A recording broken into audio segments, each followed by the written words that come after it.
Happy Monday. This week I want to talk about how you can know that you're going to heaven.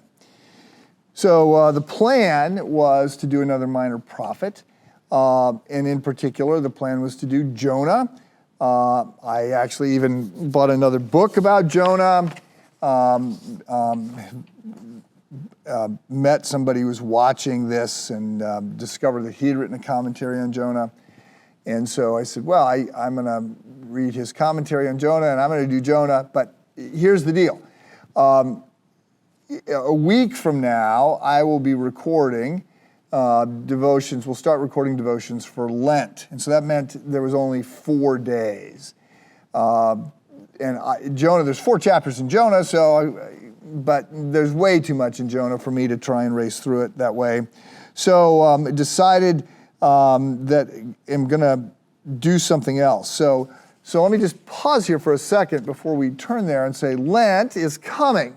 So it would be a good idea to prepare. And by prepare, I don't mean go to New Orleans for the Mardi Gras party on Fat Tuesday, which is the Tuesday before Ash Wednesday.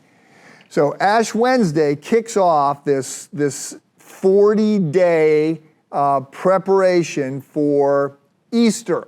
And just to be clear, this is not something we find in the Bible. This is something that started about 1,000 years ago when, coming out of the Middle Ages, churches adopted a Christian calendar that was designed to sort of walk people through the life of Jesus every year. And so it starts with his the announcement to Mary that she's going to be pregnant, right? You got all the Advent stuff. And pregnancy famously compressed into just 4 weeks, and then you got the life of Christ, and you're sort of tracing it all the way through. And then when we get to Lent, we're sort of approaching Holy Week and the end of Christ's life. And so the church said we ought to set aside some time, and they picked 40 because 40 is sort of a biblical number. You know, it rained for 40 days and 40 nights. You got all these 40 years in the wilderness, and Jesus fasted for 40 days, and so they said, let's take 40 days and encourage people to use those 40 days to be more mindful of their need to prepare for the crucifixion and then to celebrate the resurrection. So it's a time to personalize things. Now, let me just note a couple things. One, so Lent begins on Ash Wednesday, which is actually 45 days before Easter, but that's because you don't count Sundays. Sundays are not part of Lent because during this time you're trying to personalize what's going on and say, it's not just that Jesus died for the sins of the world. Jesus died for my sin. He died for my pride. He died for my greed, my selfishness, my lust, my anger, my whatever. And by the way, in no sense do we want you to think for a second that during Lent, we earn God's love or favor, right? That we're being like Jesus in some noble, profound way. No. That's not the gospel at all. That's not what is being taught. But Lent is to be a time in which we stare death in the face. We look at our sin. We are more mindful of the wrong and the evil in our heart and our need for a Savior. And so those are a little more depressing days. And so Sunday, which is the day we celebrate the resurrection, Sundays don't count for that. So we're going to, starting next week, we're going to have 40 days. We're going to have devotions that are tied to the Gospel of Matthew, and we're going to walk through sort of in preparation, so the 40-day Lent preparation. So that's going to start on Ash Wednesday.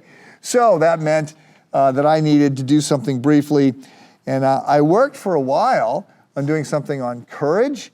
I worked for a while, and I was in 1 Samuel 24, I worked for a while doing something maybe on anxiety, Philippians, and nothing was coming. And so I've decided what I'm going to do this week is reflect a little bit on an answer I gave to somebody this past Saturday, 2 people, And I didn't give a very good answer. And as I walked away, I thought, okay, that was perhaps a missed opportunity. And it had to deal with, how can I know that I'm right with God?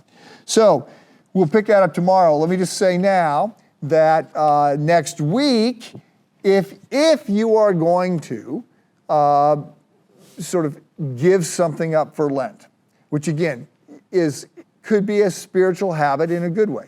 You're not earning anything.